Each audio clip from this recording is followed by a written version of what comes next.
We're at 57 degrees this morning. It is 14 before 8, and News Extra brought to you today by Intralinks. Here's Kevin Mooney. Thank you, Dennis, and good morning, everyone. Before we get started today, I want to thank everybody for going to the website yesterday and all the traffic we had regarding the situation up in Alliance yesterday.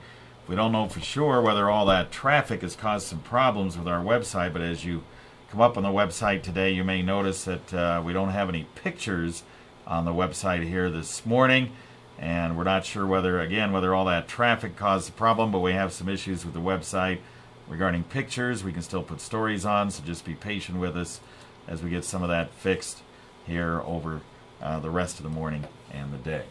All right, our guests today on this News Extra are Carol Sinner with the Aging Office of Western Nebraska and Patsy Juedes-Fulk, and she is with the Department of Health and Human Services Adult Protective Service. And we're going to talk about Elder Abuse Awareness Day, which is actually this Friday. And when we say Elder Abuse Awareness, first of all, welcome to the program. And thank you, Kevin. We're going to talk to Carol here first. Carol, when we talk about elder abuse awareness, most people, at least I even thought before you came in today, that was talking about people, elder abuse would be like people in their 60s and 70s that people are abusing. But that's not necessarily, that's not what we mean by elder abuse, right? That's the definition for elder, but abuse for any adult would be anybody over the age of 18 who is a vulnerable adult. Yeah, vulnerable adults is what we're talking about here, right? Yes, that is correct. And a vulnerable adult is, as you define it, anyone over age 18 that maybe has some kind of a functional or cognitive impairment. Yeah, and those type of people being abused, exploited, whatever. And, that is correct. Right? Right. This could be people that have, court-appointed guardians, how does this usually work? That is correct. They're unable to live independently, they're unable to provide some of their self-care needs, or they have a court-appointed guardian, or they're in need of having a court-appointed guardian. And then somehow they are, and they can be abused in a number of ways. Am I right? That is correct. Physical abuse, neglect, and neglect can either be by someone else or it can be self-neglect. Emotional abuse, sexual abuse, financial abuse, or even financial exploitation. All right. Let's bring Patsy in here now, and you work with many of these cases, am I right? That's correct, I do. All right. On an annual basis, approximately how many do you usually end up working on? Well, I just happen to have those statistics, huh? I do.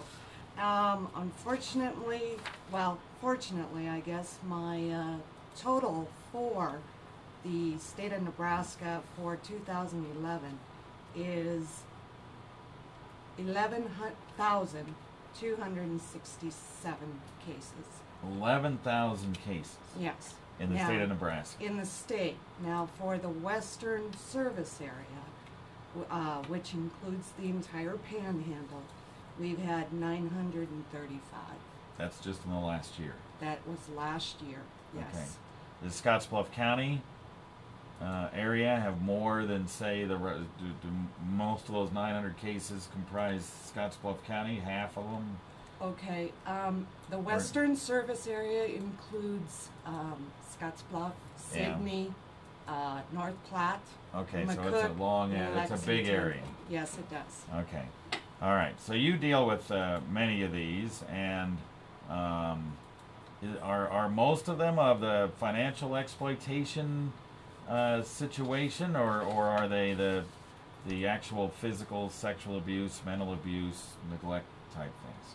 Actually, the most cases we receive are for self-neglect. I've got a percentage here of the amount of each type of abuse we receive reports on. Self-neglect is the first category. Neglect is the second. Financial exploitation is the third, and then physical abuse is the fourth. All right.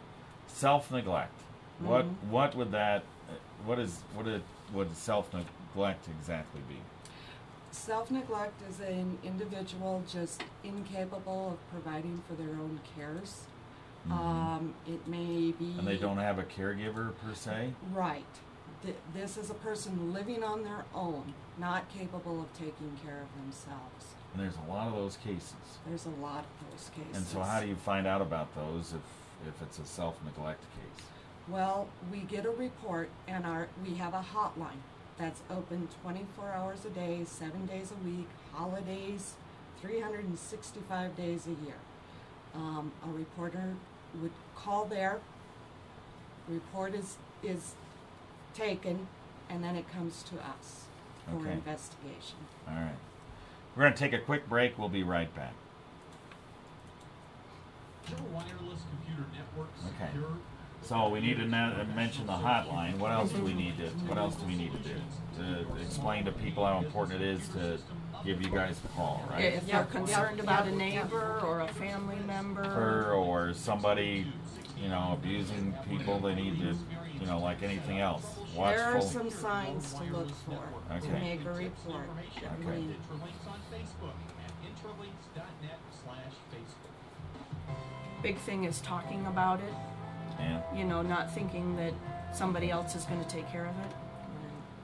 all right, we are back on News Extra. We're talking about Elder Abuse Awareness Day coming up this Friday with Carol Sinner and Patsy Juedes-Fulk.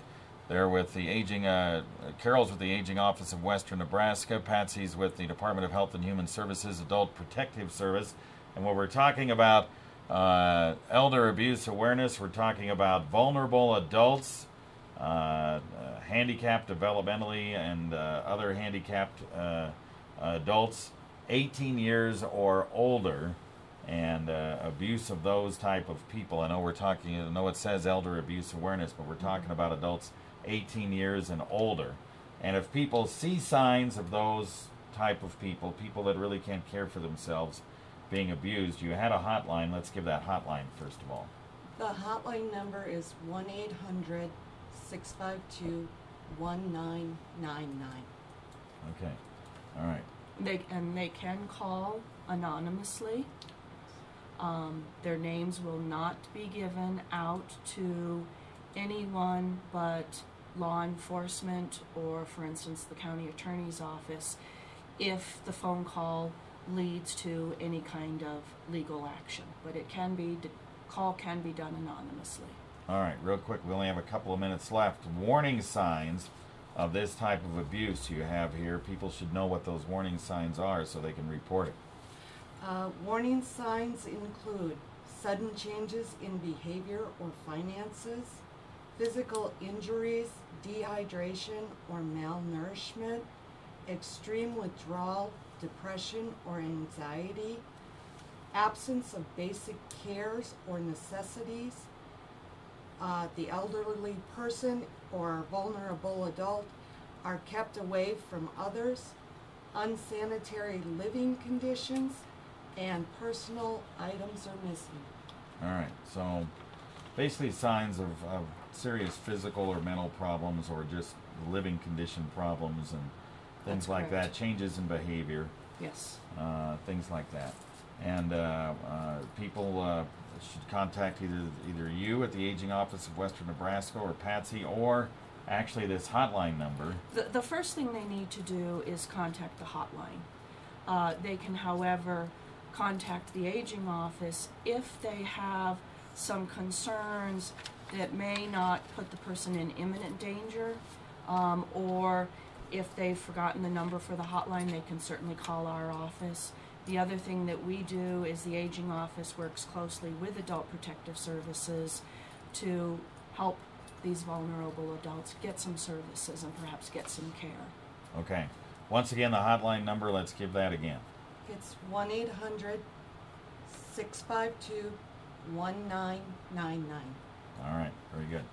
Thank you for having us all become aware of exactly what we're talking about with this Elder Abuse Awareness Day, and hopefully, if if people see signs of this, maybe they can call that hotline and some problems can get taken care of here. Thank We you very hope much. so. Thank you, Kevin. All right.